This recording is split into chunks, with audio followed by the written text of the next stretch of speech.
నేను కనబడకూడదు, నేను మాట్లాడకూడదు. మీరు కనబడి మీరు మాట్లాడమని మీ పాదాలు పట్టుకుంటూ వేడుకుంటున్నాను. హల్లెలూయా.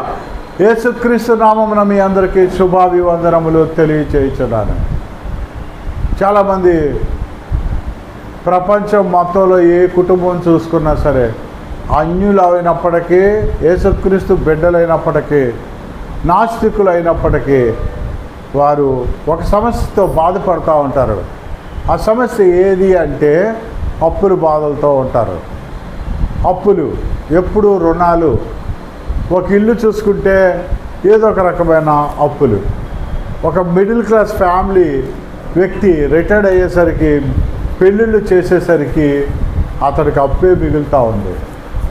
ఏ కుటుంబం చూసినా అప్పు, ఏ వ్యక్తిని చూసినా అప్పు, ఏ సంస్థ చూసినా అప్పు, ఏ ఆర్గనైజేషన్ చూసినా అప్పే, ఏ గవర్నమెంట్ చూసినా అప్పే. సెంట్రల్ గవర్నమెంటు, స్టేట్ గవర్నమెంటు, ఏ గవర్నమెంట్ చూసినా అప్పులు చేసేస్తూ ఉన్నాయి. ఇవన్నీ కలిపి ఇంటర్నేషనల్ మరి వరల్డ్ బ్యాంక్ దగ్గర అప్పు తీసుకుంటూ ఉంటాయి. మరి చిన్న వాళ్ళు బ్యాంక్ దగ్గర తీసుకుంటే బ్యాంకులేమో, మరి గవర్నమెంట్ దగ్గర నుంచి తీసుకుంటే గవర్నమెంటు, రిజర్వ్ బ్యాంక్ దగ్గర నుంచి తీసుకుంటే రిజర్వ్ బ్యాంకు, వరల్డ్ బ్యాంక్ దగ్గర నుంచి అప్పులు తీసుకుంటూ ఉంటాయి. ప్రపంచమంతా అప్పుల భయం. అయితే బైబిల్ దేవుడు ఏం చెప్తున్నాడంటే ఈ అప్పుల నుంచి విముక్తి లేదా, ఈ అప్పుల నుంచి విముక్తి మానవుడికి లేదా. యేసుక్రీస్తు నమ్ముకున్న వారికి కూడా అప్పులు పట్టి పీడించడానికి కారణాలు ఏంటి? బైబిలు లేఖనాలు సూటిగా చెప్తా ఉన్నాయి. ఈ అప్పుల నుంచి, ఈ రుణాల నుంచి, ఈ ఆర్థిక ఇబ్బందుల నుంచి విముక్తి కలగట్లా.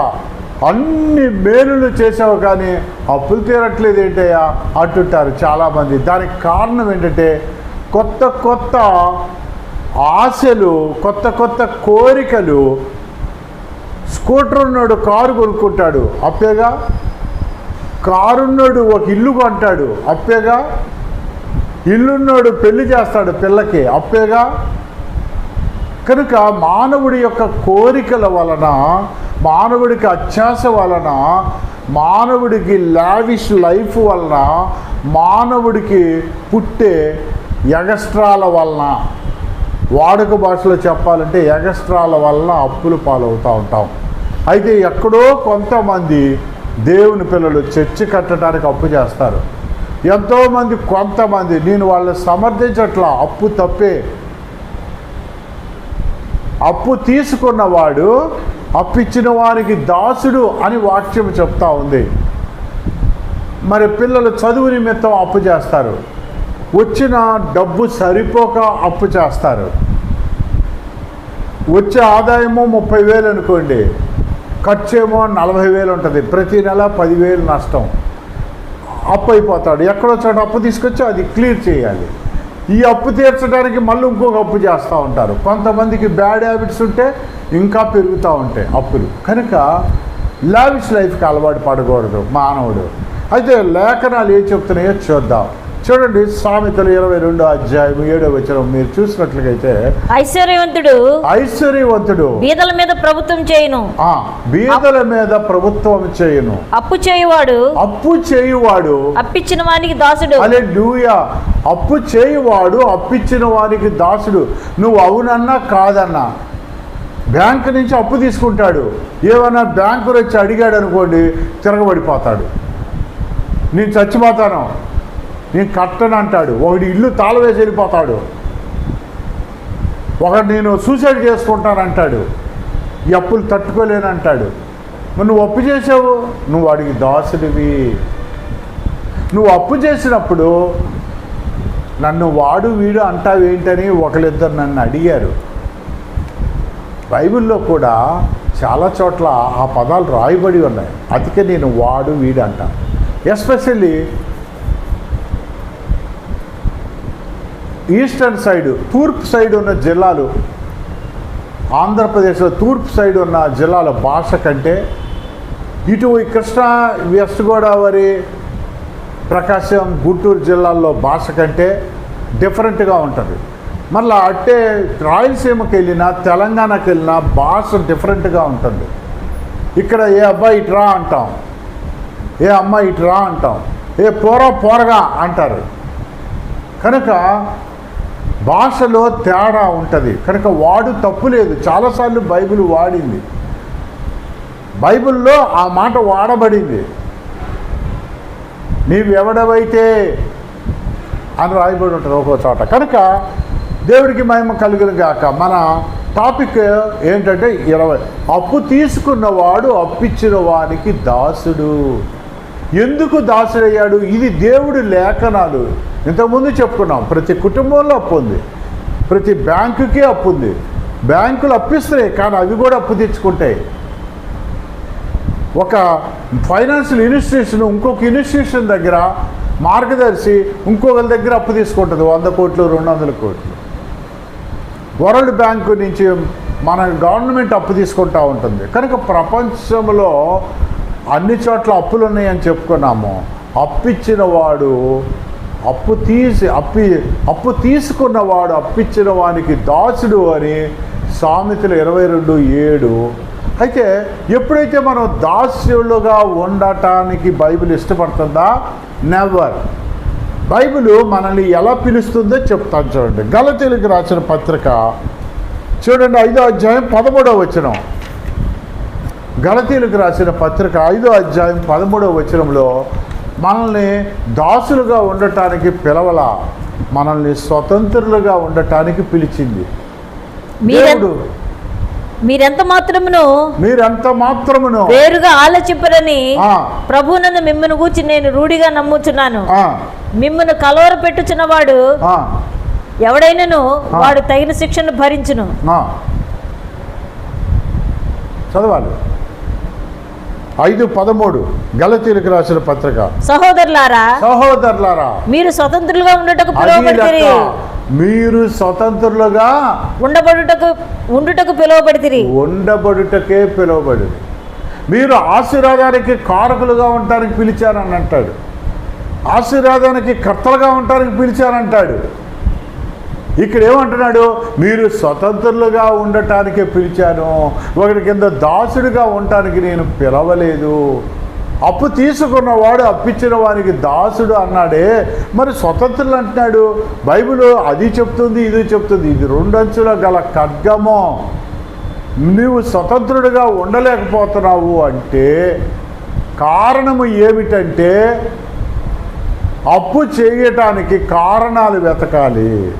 మనం అప్పు అయిపోవటానికి, అప్పులు కాకుండా ఉండటానికి 3 మార్గాలు ఉన్నాయి, 3 మాటలు ఉన్నాయి. అప్పు అనే కాడి కింద, ఆ ఫైనాన్షియల్ ప్రాబ్లమ్స్ కింద రాకుండా ఉండాలి అంటే చూడండి, మత్తయి సువార్త 11వ అధ్యాయం 28వ వచనం. ఇది ప్రతి క్రైస్తవుడికి తెలుసున్న మాటే, వాక్యమే. ప్రయాసపడి భారం మోయజనులారా నా యొద్దకు రండి, నేను మీకు విశ్రాంతి కలుగు చేస్తాను.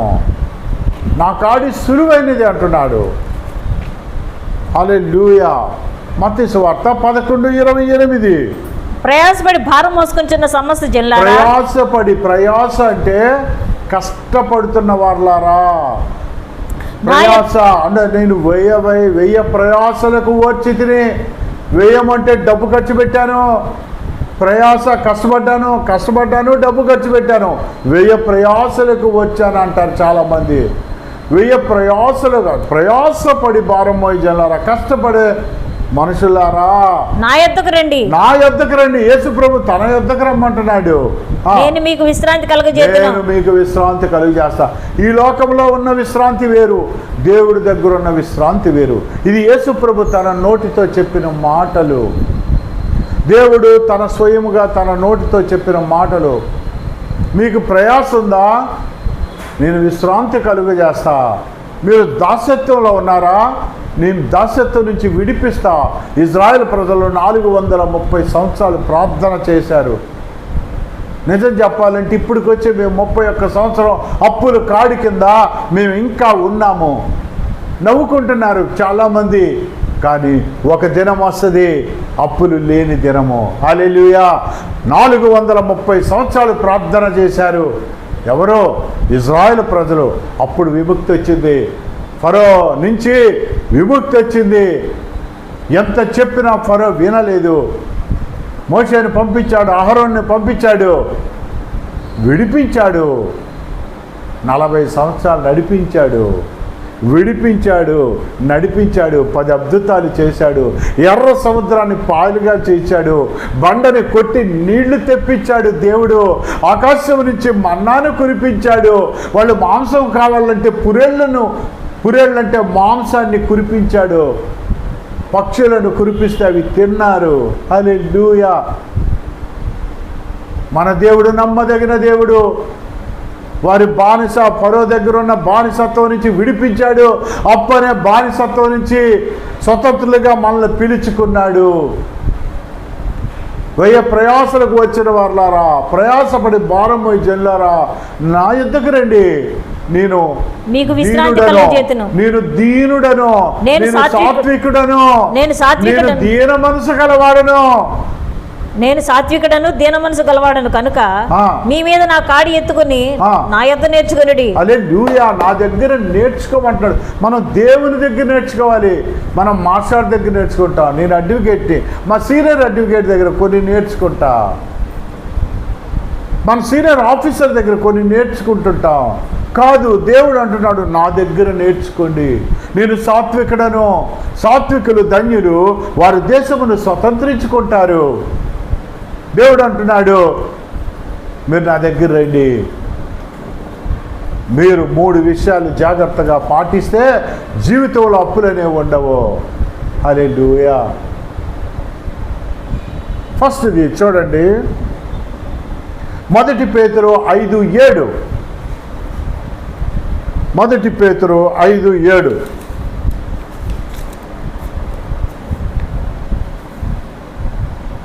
ఆయన మిమ్మల్ని గురించి చింతించుచున్నాడు.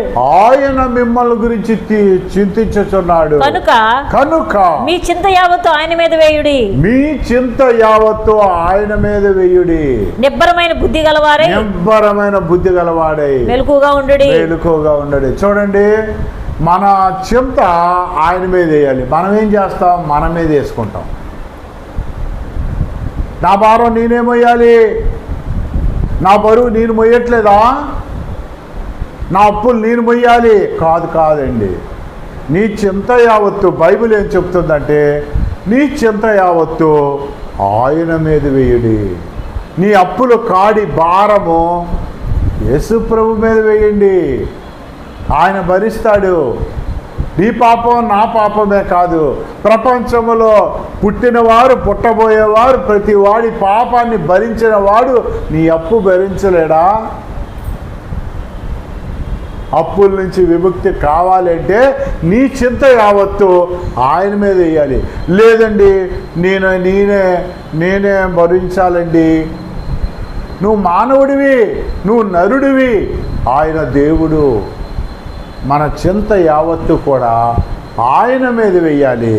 First point. చాలామంది అప్పులు చేసేసి ఊరంతా చివరిలో చచ్చిపోతానండి. ఇక్కడ ఒక ఆయన అనముల కుదురులో ఊరంతా అప్పులు చేసేసి నేను చచ్చిపోతాను చివరికి బాప్తిసం తీసుకొని చచ్చిపోతానండి అంటున్నాడు. వాడు బాప్తిసం తీసుకుంటాడంట, అంటే క్షమిస్తాడు కదా ప్రభువు. మీకు ఇంకోటి తెలుసా? అతనికి 38 years 40 years నిజంగా చచ్చిపోయాడు. అతను పేరు బాగోదు లైవ్లో చెప్పడం. అతను నిజంగా చచ్చిపోయాడు. క్రమముగా మెల్లగా ప్రతివాడి అప్పులు తీర్చాలి దేవుడు కోరుకుంటున్నాడు. చెప్తారు, అది కూడా చెప్తా. మనం అప్పులు తీర్చుకోవాలి అంటే 3 పాయింట్లు చెప్పాడు బైబిల్లో దేవుడు. ఫస్ట్, నీ చింత యావత్తు దేవుడి మీద వేయాలి. మానవులు ఏం చేస్తున్నారంటే మన మీదే వేసుకుంటారు. నేనే తప్పు చేశాను, నేనే అప్పు చేశాను, నా కూతురు పెళ్ళికి నేనే ఇల్లు కట్టాను, నేనే భరించాలి, నేనే కుటుంబం కొరకు అప్పులు చేశాను, నేనే అబ్బాయి ఎడ్యుకేషన్ లోన్ కొరకు ఆ అప్పు చేశాను, నేనే కానే కాదు. పోయిన ప్రభుత్వం 5 లక్షల కోట్లు చేసింది. ఇప్పుడు ప్రభుత్వం సంవత్సరానికే 2 కోట్లు చేసింది, 2 లక్షల కోట్లు. ఇప్పుడు 10 లక్షల కోట్లు అప్పు ఉంది. ప్రజల కొరకే కదా. అయితే అక్కడ జరుగుతున్నది ఏంటో తెలుసా? ఎప్పుడైతే దేవుడి మీద ఆధారపడతారో, యేసు ప్రభు మీద ఆధారపడతారో, మన చింతలు ఆయన మీద వెయ్యాలి. నేనే భరిస్తానండి కాదు, మన చింత యావత్తు ఆయన మీద వేయాలి. First point. సెకండ్ పాయింట్ చూడండి, సామెతలు 10:4. సామెతలు 10వ అధ్యాయము 4వ వచనం. అప్పులు బాగా పెరిగిపోవటానికి బద్ధకముగా పనిచేయువాడు దరిద్రుడగును.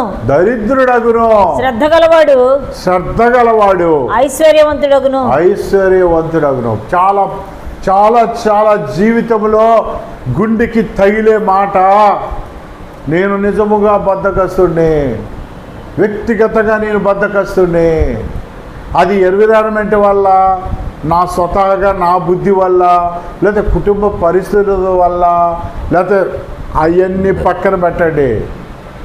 బద్ధకంగా పని చేస్తే వాడు సోమరైపోతాడు, వాడు దరిద్రుడైపోతాడు, వాడికి అప్పులు మిగులుతాయి. నేను చాలామందిని చూశాను, 10 రోజులు పనిచేస్తే జస్ట్ 2 రోజులు పనిచేస్తే మళ్ళీ వారం రోజులు పనిచేయరు. అంటే బద్ధకంగా పనిచేస్తే.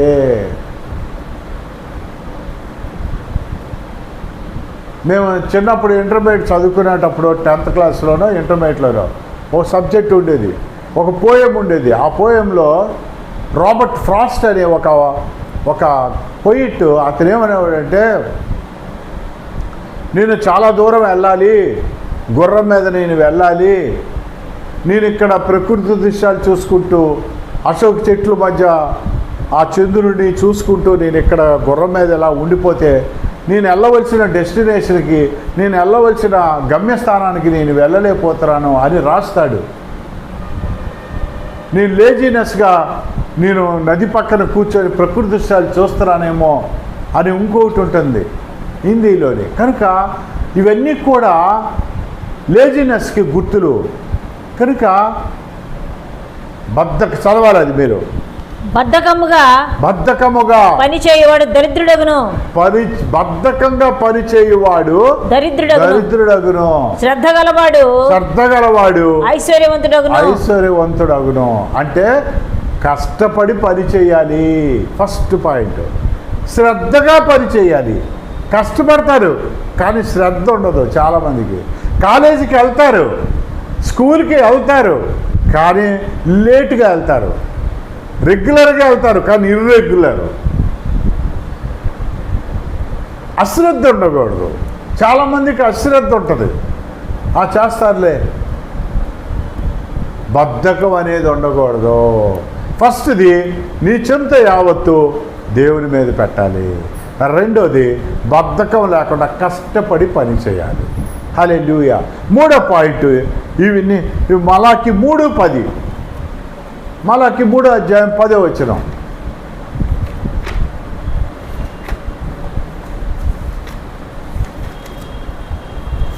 మలాకి 3వ అధ్యాయం 10వ వచనం. దశమ భాగము ఇచ్చి శోధించిన ఎడల ఆకాశ వాకిండ్లు విప్పి పట్టజాలనంత విస్తారమైన ఈవులు ఇస్తారంటాడు. అక్కడ నా మందిరములో ఆహారముండునట్లు 10వ భాగం అంతయు 10వ భాగము దశమ భాగము మీరు నా మందిరపు నిధిలోనికి తీసుకుని రండి. నా మందిరపు నిధిలోనికి తీసుకురండి. ఉండండి మీరు ఇక్కడ. ఫస్ట్ అంటే నీ రాబడి అంతటిలో నిజం చెప్పాలంటే గుండె మీద చేసుకుంటే ఏది మనం పాటించట్లా. చూడండి, ఫస్ట్ది, నీ చింత యావత్తు నాపై వేయమన్నాడు. మనం ఆయన మీద వేయం, మన మీదే వేసుకుంటాం. నేనే భరించాలి, నేనే కుటుంబ పెద్దని నేనే భరించాలంటాం. అది తప్పు చేస్తున్నాం, అందుకు అప్పులు అయిపోతున్నాం. 2, సోమరితనంగా ఉంటున్నాం, అందుకు అప్పులు అయిపోతున్నాం. 3, దశమ భాగం తేడా. నీ రాబడి అంతట్లో నా మందిరానికి, అంటే చూడండి, కానుకలు వేస్తారు. నీ రాబడి అంతట్లో 10% దేవుడికి ఇవ్వాలి. కానుకలు వేస్తారు. దశమ భాగం ఇవ్వగా నువ్వు దేవుడికి ఏదైనా ఇస్తే అది కానుక బుద్ధి. కానుకని దశమ భాగానికి కలపకూడదు.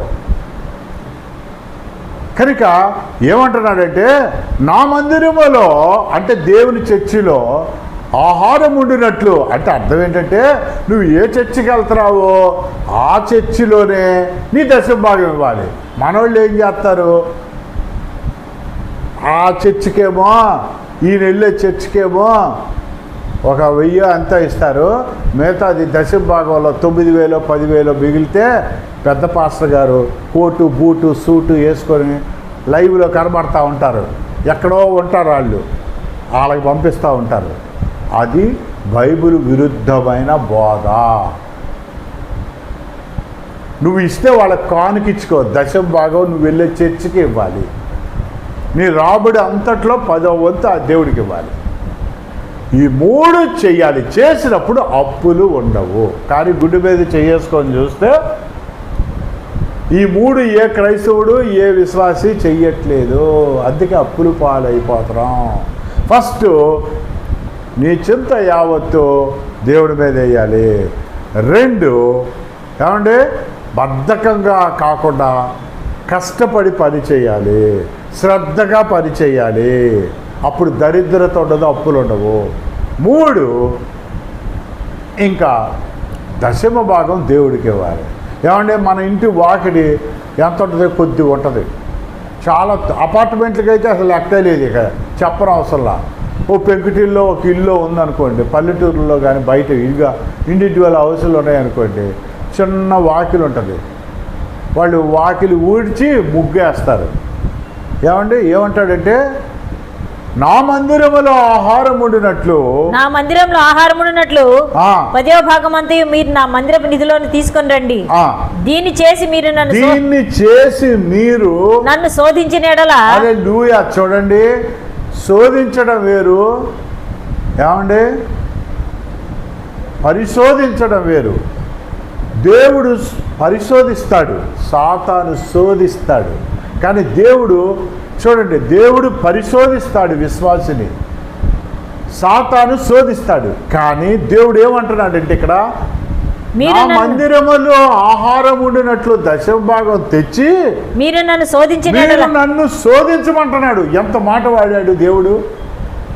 అయ్యయ్యో నాకు కరెంటు బిల్లుకి లేదు, ఇంటి అద్దెకి లేదు, పిల్లల స్కూల్కి లేదు, నాకు డబ్బులు ఏమి లేవయ్యా, నీకు ఇచ్చేసానయ్యా. దశమ భాగం శోధించాలంట.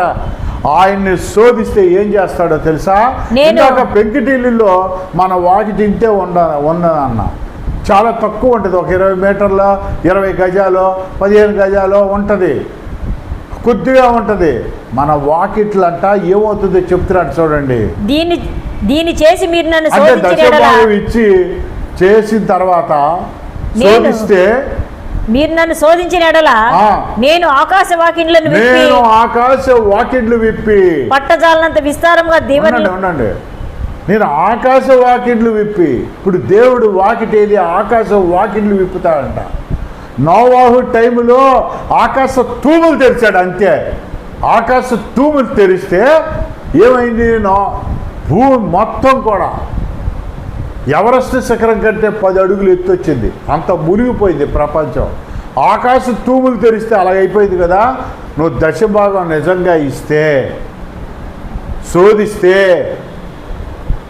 ఆకాశ వాకిండ్లు విప్పి పట్టజాలంత విస్తారమైన ఈవులు ఇస్తారా, దీవెనలు కుమ్మరిస్తా. అంటే ఇక మన వల్ల కాదు, దాచుకోవటానికి కూడా మన దగ్గర డబ్బు ఉండదు. అందుకే ఈ మాటకి సైమల్టేనియస్గా ఉంటుంది. నా మాట శ్రద్ధగా విని వాటి ప్రకారం ఆచరిస్తే, ద్వితీయోపదేశకాండం 28వ అధ్యాయం 2వ వచనంలో చెప్తాడు, నా మాట శ్రద్ధగా విని ఆచరిస్తే జనులందరికంటే అత్యధికంగా ఆశీర్దిస్తారని అక్కడ సెలవిస్తూ ఉన్నాడు. ఎంత గొప్ప మాట వాడాడు. ఇంకా చెప్తాడు చూడండి, అదే ద్వితీయోపదేశకాండంలో ఒక మంచి మాట ఉంటుంది చూడండి. ద్వితీయోపదేశకాండంలో ఒక మంచి మాట ఉంటుంది, 14 అనుకుంటా చూడండి. ద్వితీయోపదేశకాండం, మీరు అప్పులు చెయ్యరు, మీరు అప్పులు ఇస్తారు అంటాడు.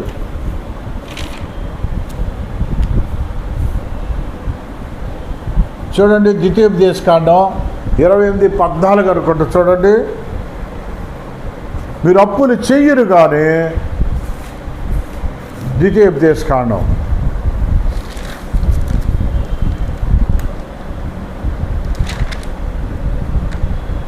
మంచి మాట వాడతాడు అక్కడ.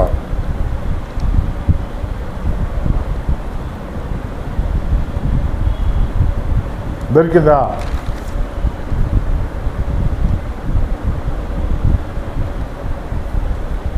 28:12 28:12 ద్వితీయోపదేశకాండం 28:12. యెహోవా నీ దేశం మీద వర్షము దాని కాలమందు కురిపించుటకును.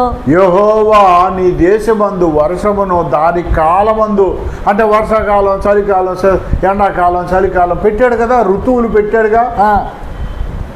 నీవు చేయ కార్యం అంతటిని ఆశీర్వదించుటకును ఆకాశమును తన మంచి ధననిధిని తెరుచును.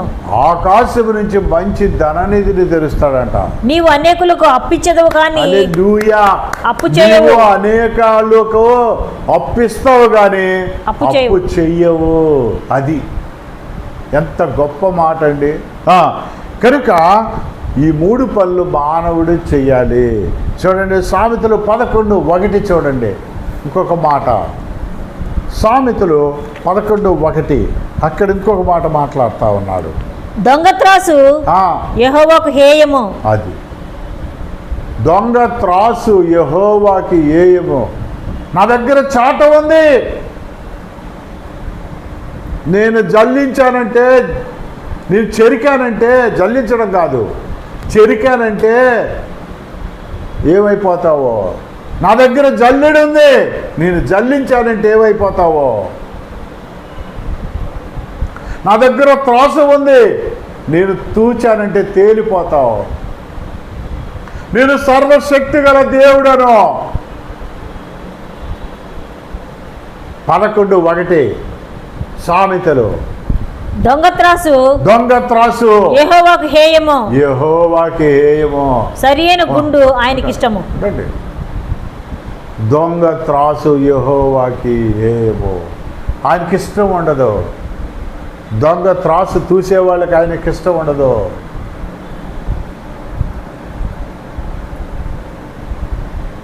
అంటే యథార్థంగా ఉండాలి, అప్పుడు మనం అప్పులు అవ్వం. హల్లెలూయా, ఎంత గొప్ప మాట. అందుకే ఆదికాండం 26:12 చూడండి.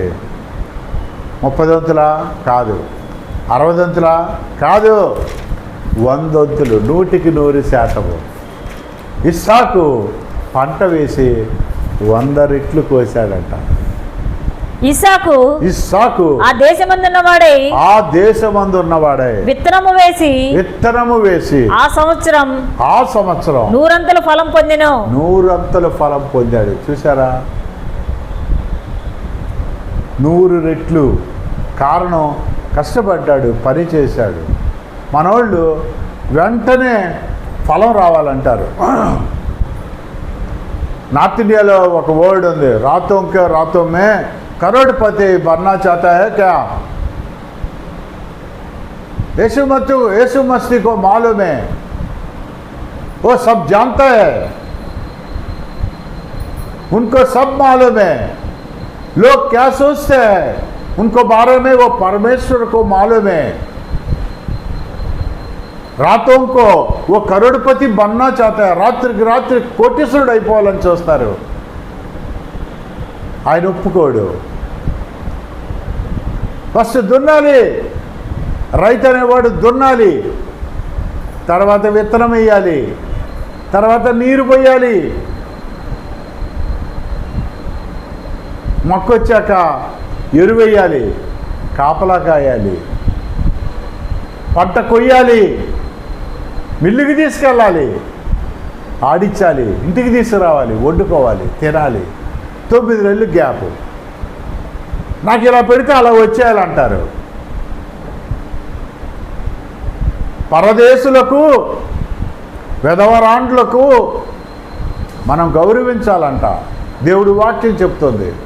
తల్లిదండ్రులు లేని వారిని, పరదేశులను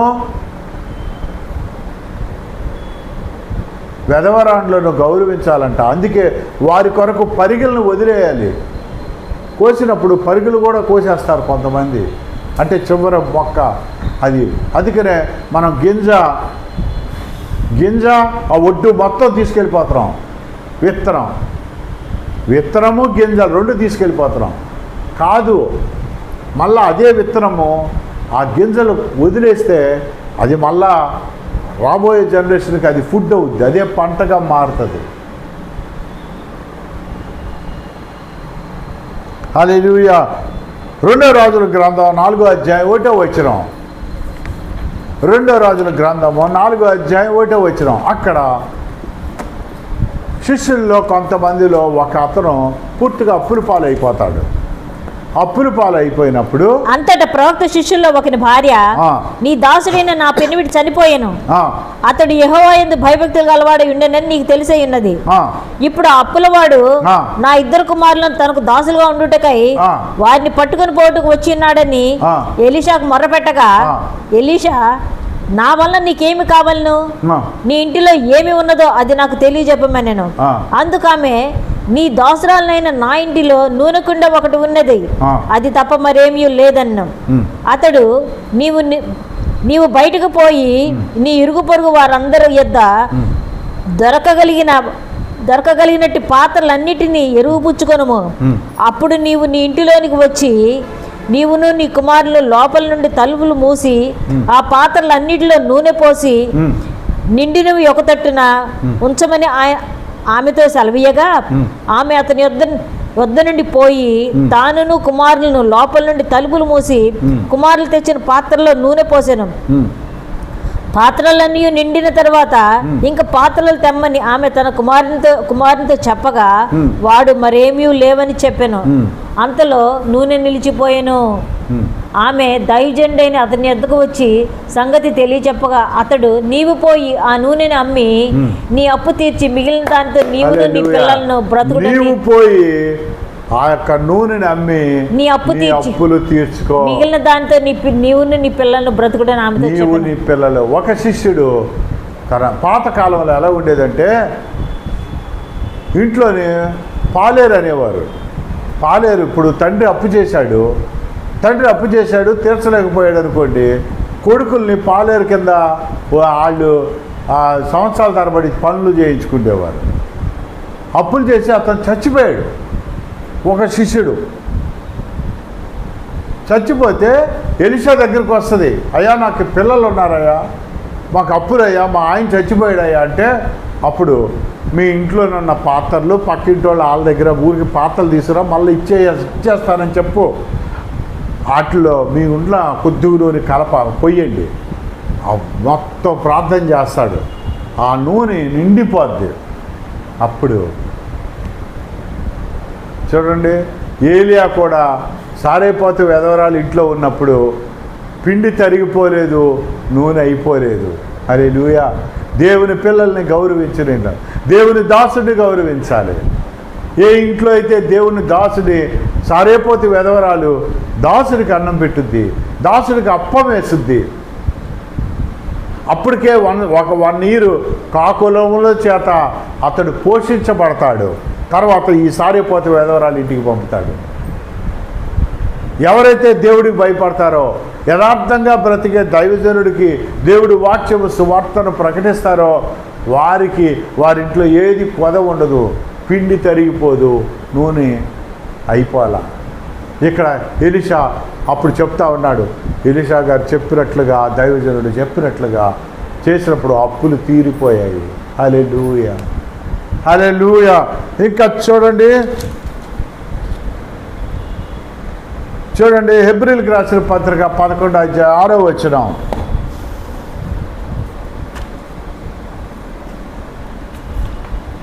కనుక మనము విశ్వాసం లేకుండా దేవునికి ఇష్టడే ఉండుట అసాధ్యము.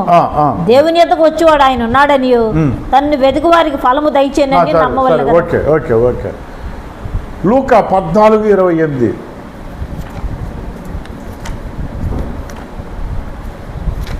అయితే ఈ అప్పుల నుంచి బయటపడటానికి 3 సూత్రాలు చెప్పా. మీలో ఎవడైనాను, ఒక్క నిమిషం, మూడు సూత్రాలు చెప్పా. ఫస్ట్ ఏం చెప్పాను? మనము దేవుడికి మన చింత యావత్తు దేవుడి మీద వేయాలి. 2, బద్ధకం లేకుండా కష్టపడి పని చేయాలి. రెఫరెన్స్లు కూడా చూపించాను. 3, దశభాగం దేవుడికి ఇవ్వాలి. అవి కాకుండా ఇంకా చెప్తాను చూడండి. లూకాసు వార్త 14:28. మీలో ఎవడైనను ఒక గోపురం కట్టింపగోరిన ఎడల దానిని కొనసాగించడం కావాల్సినది తన యొద్ద ఉన్నదో లేదో అని కూర్చుండి తగులబడి మొదట అంటే లెక్క చూచుకున్నాడా? ఏంటంటే ఒక ఆయన ఒక ఇల్లు కడదాం అనుకుంటున్నాడు అనుకోండి, ఇసుక ఎంత అవుద్ది, సిమెంట్ ఎంత అవుద్ది, కంకర ఎంత అవుద్ది, ఐరన్ ఎంత అవుద్ది, లేబర్ ఎంత అవుద్ది, పర్ ఓవర్ హెడ్ ఎంత అవుద్ది అని లెక్కేసుకుంటాడు. అవన్నీ లెక్కేయకుండా మన దగ్గర 30 గుర్రం నాడా దొరికిందని ఒక ఆయన గుర్రం కొనటానికి బయలుదేరాడంట. అట్లాగా అవుతుంది. అప్పుడు చూసిన వాళ్ళు అందరు లేదు ఏమంటారు చదవండి. చూచుకునేళ్ళ అతడు దానికి పునాది వేసి ఒకవేళ దాన్ని కొనసాగింపలేకపోయినందున చూచువారందరూ ఈ మనుషుడు కట్ట మొదలు పెట్టాను గాని కొనసాగింపలేకపోయినని అతన్ని చూచి ఎగతాళి చేసాగుదురు. ఎగతాళి చేస్తారు, సమాజం అంతా ఎగతాళి చేస్తారు. కనుక ఫస్ట్ మనం ఎస్టిమేషన్ వేసుకోవాలి. మన కెపాసిటీ ఎంత, మనం ఎంత, మన దగ్గర ఎంత డబ్బు ఉంది, మనం కట్టగలమా లేదా. అవి లేకుండా దిగిపోతారు, అప్పు చేసేస్తారు. ఆ విషయంలో జాగ్రత్తగా ఉండాలి అని దేవుడు వాక్యం సెలవిస్తూ ఉంది. చూడండి, ఈ పని ఎవరు చేయట్లా. ఇప్పుడు ప్రపంచం అంతా కూడా అంచె దినాల్లో ఉన్నాం. 37:21 కీర్తనలు 37:21 కీర్తనలు 37:21. భక్తిహీనులు అప్పు చేసి తీర్చక ఇందురు. భక్తిహీనులు అప్పు చేసి తీర్చక ఇందురు. నీతిమంతులు దాక్షిణ్యము కలిగి ధర్మమిత్తురు. అది చూసారా, నీతివంతుడు తీరుస్తాడు. ఇప్పటికి చాలా ఇదైంది. రేపు ఆదివారం ఆరాధనలో కంటిన్యూ చేద్దాం. సెకండ్ పార్ట్ అప్పులు ఎలా తీరతాయి అనేది. మహోన్నతుడా, సర్వోన్నతుడా, నా ప్రాణప్రియుడా, ఇదిగో ప్రభా ధైర్యము. ఫస్ట్ అప్పులున్న ధైర్యం తెచ్చుకోమని చెప్తా ఉన్నావు. కష్టపడి పని చేయమంటున్నావు. యథార్థతలో ఉండమంటున్నావు. నా దగ్గర త్రాసు ఉందంటున్నావు తండ్రి. మీ త్రాసులోని కరెక్ట్గా తుయ్యాలంటున్నావు తండ్రి. ఇదిగో దశభాగం ఇమ్మంటున్నావు తండ్రి. నాయన ఇదిగో కష్టపడి పని చేయమంటున్నావు. సోమరిగా ఉండొద్దు అంటున్నావు. దరిద్రులు అప్పుల పాలైపోతారు మీరు అంటున్నావు. నాయన మీకు వందనములు స్తోత్రంలో. మా చింత యావత్తు మీ మీద వేయమంటున్నావు. నిబ్బరమైన బుద్ధి కలిగి ఉండమంటున్నావు తండ్రి. మీకు స్తోత్రములు. మా నాయన లైవ్లో చూస్తున్న ప్రతి కుటుంబాన్ని ఎవరెవరికి అప్పులు ఉన్నాయో వారి నాయన ఈ 3 పాయింట్లు ప్రత్యేకంగా పాటించి, మా కుటుంబం కూడా పాటించి మిమ్మల్ని నాయన మీ నుంచి దీవెనలో ఆశీర్వాదపు జల్లులతో నింపమని, అప్పులు తీర్చమని మీ పాదాలు పట్టుకుంటూ వేడుకుంటున్నాను తండ్రి. ఆమేన్.